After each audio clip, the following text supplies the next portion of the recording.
Alright, hey guys, I'm Kate. Welcome back to my channel. The last time I did this, some of my tea spilled out, but this time it's a latte and also it's not quite as full, so I think I'll be safe this time. Famous last words. So today I wanted to talk about how life has kind of imitated art recently for me, and that I wrote Project Purple a while ago, and I'm now actually kind of seeing some similarities occur in my own personal life. Now obviously, I've never been kidnapped, and I don't have a will they won't they kind of dynamic with a prince. Hello, royal person out there. I'm here, come find me. I'll find you. No. But I'm talking about social media. A large part of Project Purple is kind of dealing with the aftermath of the kidnapping, where the media attention is really like at its peak, both traditional media and social media, ranging from people like shipping her with the prince, saying she's a homewrecker, questioning her mental health, insinuating that she was actually involved with the kidnapping and that it was a conspiracy, and generally not treating Jenny like a human, because she is a human, another human, especially one who didn't ask for the attention. And I think this is something that we're all kind of dealing with right now, and we've all kind of been dealing with for a while, just as the increase in popularity of social media continues to dominate our lives, really. But the thing I'm wanting to talk about is not only authortube, but also like authorhood, because the act of creating something and putting it out there opens you up to a lot more than just like, hey, I occasionally check Twitter and like use a username from the 8th grade for it and not my real name, you know, like it's a different kind of thing. Because a lot of advice for writers is to build your author platform, and now we live in a time when writers and readers can connect so easily for the first time, and like people who are reading your stories and have been affected so strongly by your stories now have a chance to share that with you in a way that's like more than just maybe one day being able to drive 3 hours to meet you in person, you know, like it's a totally different world, which is awesome. But then also there's this growing expectation for you, the author, to be like reachable and personable and open like all the time. You want to sell books? The advice is to get yourself on a platform of your choosing and like get to work. Now, a quick caveat here, obviously you don't have to do this. Not all of the indie authors do this. There is a subsection, especially like erotic authors, who are more known for still using a fake name, not having any kind of social media presence, still selling perfectly fine. But by and large, the advice is to get yourself on social media, get yourself a platform, and start building your brand. Okay? Okay. I'm coming for you, John Green. So Alexa, Kat, and Lainey actually recently had a really good episode of Novelty about building your author platform, and I'll link that down below. It's super informative about actually doing it, including some pitfalls, which I guess is more what this conversation is gonna be about. So one of their examples that they use in their talk is when reviewers at authors like tag them in a post of a bad review of their book, which is basically the in-person equivalent of like coming up to someone, staring them in the face, and telling them everything you didn't like about their novel. As an unpublished author, I can't really speak to any of that other than I guess saying that I am trying to follow the advice of like building my brand, I guess. I have such a weird relationship with social media, but the point is I'm not gonna try to speak to that. I think Alexa and Lainey and Kat, who have more experience, who have more connections, have done a great job of that. And I also will link down below a Twitter thread that my co-writer sent me recently from a debut author, and she was talking about like the experience of debuting and how sometimes for your own mental health you need to just like mute other authors who are debuting at the same time as you. And I think this is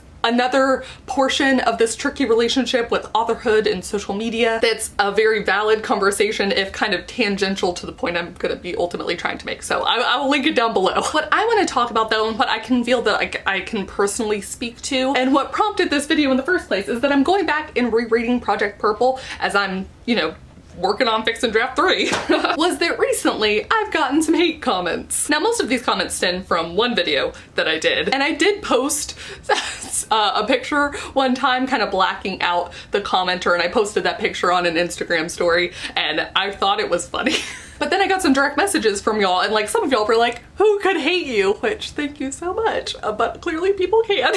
And then other people asking like, how do you deal with hate? I think especially as people are debating starting an authortube channel for themselves and worrying about hate. And I feel like that can kind of extend to author platform as a whole, just worrying that you're opening yourself up to this hate. So here are some things that I know to be true about hate comments. One, most of the time, they're kind of funny. Not necessarily in like a ha-ha sort of way, though some definitely are, but in that baffling sort of like, I can't believe someone used their time this way sort of way. Two, hate comments are such a small, so small, it's such a small part, such small in comparison to the number of like wonderful comments I got on that video, the wonderful comments I get from people who found me on that video and are now just commenting on like my new video, who have binge watched some of my videos, who didn't know about authortube and now they're part of this wonderful community and they're learning about new people and they're debating doing it themselves. Like, this is an incredible thing, and most of my comments, I would say 99% of my comments, are those kind of comments, and they make my freaking day. And the only reason I think I actually get hate comments, especially on that video, is that it kind of, the Stephen King one kind of extended out past the realms of like authortube and booktube, and also past the realms of people who were just kind of searching for writing advice and a writing community and found like the darker side of YouTube. So yeah. But three, it's still a bummer as I'm kind of scrolling through comments and trying to respond that I basically have one comment a day that I read that's just like not very nice. And these range from like very inappropriate comments to people making fun of my voice or my mannerisms to people just like making the same effing joke over and over. And I know that's not a hate comment, but I'm gonna lump it in here just because it's so annoying. Actually, at this point, I guess it's funny. I've kind of turned a corner on this. But I'm so tired of reading in my comments feed that I didn't use enough cocaine in that Stephen King video. The fourth thing I know is that I have changed actions on my part to kind of avoid having to see the hate comments as best I can, but I also know that this is not something that I should theoretically have to do. So like, to keep myself from accidentally reading a hate comment every single day, I just now have to make sure that I only look at comments for specific videos rather than like the comments as they come in, which does mean now that I miss a lot of comments, which is a bummer. But like, I don't know what to do. And it is only a bummer because the comments are my favorite part. They've been my favorite part from the beginning. They're going to continue to be my favorite part, even with the like 1% of the hate comments that I'll continue to get. But the fifth thing and the last thing I want to touch on is that I realize, having said all of that, I'm very fortunate in this. I've talked to friends who have received hate comments that are much worse than the ones I get, that are like racially charged, that are fat phobic, that are ageist, like that are all these things that are very, very terrible and a lot more shitty. And I think this is a topic in itself, but I think it's worth mentioning now. Mostly though, it's been really interesting because I've never had so many people say mean things about me to my face. Because much like tagging someone in a negative review of the author's book, like that's what these people are doing. They are trying for their mean words to be seen. And this isn't to conflate like creating a constructive negative review and posting it on Goodreads. Like, if this book sucks, for sure, give it a 2-star review. Please tell me why it sucks. Like, I want to see it. As a reader, I want to see it for sure. Like, that's not what I'm saying. I'm saying don't tag the author in it. Like, and in the same way, it's like if someone's friend introduces them to my videos and they don't like my voice or they don't like my mannerisms or they just think I suck. Like, I think that's a great conversation, friend to friend, to have. I think it's like, hey, check your recommendations. I didn't like this chick. Totally fine, totally valid. That's the place to do it, not in a comment to me on my video meant for me to see. You know? And I recognize if you are someone who's watching this video, you probably know that, but like that's why I'm wanting to share, because I have gotten a lot of questions about this, and I feel like that's part of the author branding that really doesn't get talked about as much. Maybe because as you grow in size, I think you grow in experience, and you kind of learn tools along the way to deal with that sort of hate. I mean, I feel like I feel like I've grown an even thicker skin, and I say that as someone who felt like I already had a pretty thick skin for the opinions of people that I like don't know and don't care about. But I think it's also good because not only am I learning this now through YouTube, but like when I do publish books, I think it'll be great that if someone does at me and I see it, it's like, well, you know, that person was a jerk and I've built up this sort of like, so what? I think that's helpful. I think that's good. Maybe this is like a good sort of practice. I don't know. But the whole point, the thing that like prompted this in my head is that I think I now kind of get it on a personal level, like a fraction of what my character goes through in this book.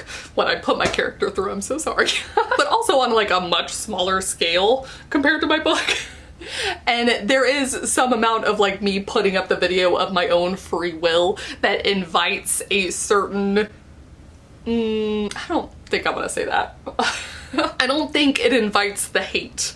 I think that's a wrong thing to say, and I don't want to say it. I think that it's different me putting up a video of my own volition and someone who was accidentally kidnapped and thrown into the public eye who had their free will taken from them. I think that's what I'm saying. Because no one deserves hate, but the situations are different. You feel me? Yeah. That's why I think this is a whole other topic. Wow. But like that's the whole thing with celebrities and then like their children being photographed by paparazzi, and it's like, well, the kids didn't sign up for this, and it's like, yeah, but I just wanted to act. I didn't really sign up for it either. So it's like this, there's a whole lot of things that has been talked about for a long time, but I think now with the rise of social media, it's not just transferring to this like Hollywood thing, but like a lot of other people and especially creators. Anyways, what a video. Please do comment down below. Let me know if you've ever received hate. Let me know how you deal with hate. Let me know if you think you've developed a thicker skin over time just through the process of being on social media and perhaps even seeing what other people are going through. And also let me know if you've ever written something and gained personal experience about it later, or maybe have you written something that you were kind of trying to process through, the sort of inverse of that. I would love to hear about it. But yeah, I think that's gonna be it for me. Thank you guys so much for watching, and thank you to some of my new patrons this month: Kaylee Atkinson, Louise Roberts, Brooke Watson, Amrita Renate, and Angela. I really appreciate it, and I will see y'all all very soon at the new video. Bye! I did almost finish my coffee, by the way. Hey guys, I'm Kate. Oh, I waved after. That's not good. Let's try that again. Of a bad review of their book. Of a bad review. Oh my gosh, I'm just gonna say that whole sentence again. Oh, I'm still recording.